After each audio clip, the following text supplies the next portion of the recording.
یہ دیکھیں، یہ تقریباً 200 سال پرانا سیڑھی ہے، پرانی سیڑھی جو کعبہ کے اندر جانے کے لیے استعمال کی جاتی تھی۔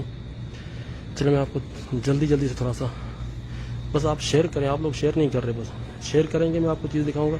اس میوزیم کے اندر میرے علاوہ کوئی بھی نہیں ہے، ٹھیک ہے جی، جلدی شیئر کریں۔ یہ دولاب جو ہے خانہ کعبہ کے اندر رکھا جاتا ہے، ٹھیک ہے جی۔ یہ پرانے کھول ہیں، جو یہ سلطنت عثمانیہ کے دور کا کھول ہے، حجر اسود کا، اور یہ کھول جو سعودی حکومت کے شروعاتی دور کا ہے، ٹھیک ہے جی۔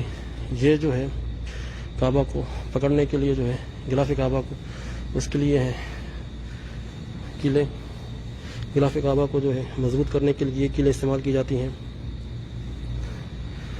یہ ابھی سونے کا دروازہ لگا ہوا کعبے پہ، لیکن یہ جو ہے اس کا پیتل کا اور تانبے کا دروازہ بنا ہوا ہے۔ کعبے کا پہلا دروازہ یہ تھا۔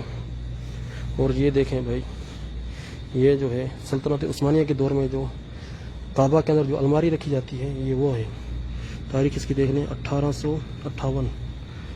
یہ جو ہے بھائی، یہ غلاف کعبہ بنانے کی پہلی مشین اس طرح سے بنائی جاتی تھی۔ اس مشین سے جو غلاف کعبہ بنایا جاتا تھا، آپ دیکھیں،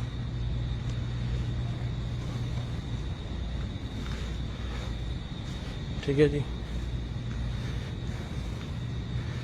یہ آپ دیکھ سکتے ہیں، یہ ہے عبداللہ ابن زبیر، صحابہ کے دور کی جو ہے یہ لکڑی ہے۔ اس دور میں یہ لکڑی استعمال کی گئی تھی، دیکھیں 65 ہجری، 1400 سال پرانی لکڑی ہے۔ یہ کعبہ کے اندر استعمال کی تھی، کعبہ کی چھت کو پکڑنے کے لیے، یہ آپ دیکھ سکتے ہیں۔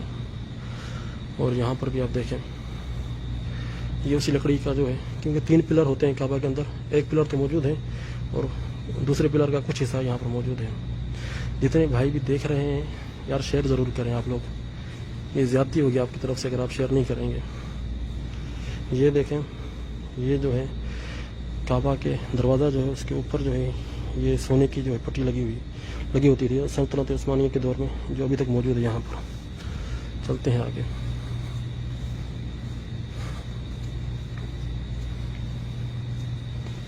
یہ دیکھیں جناب،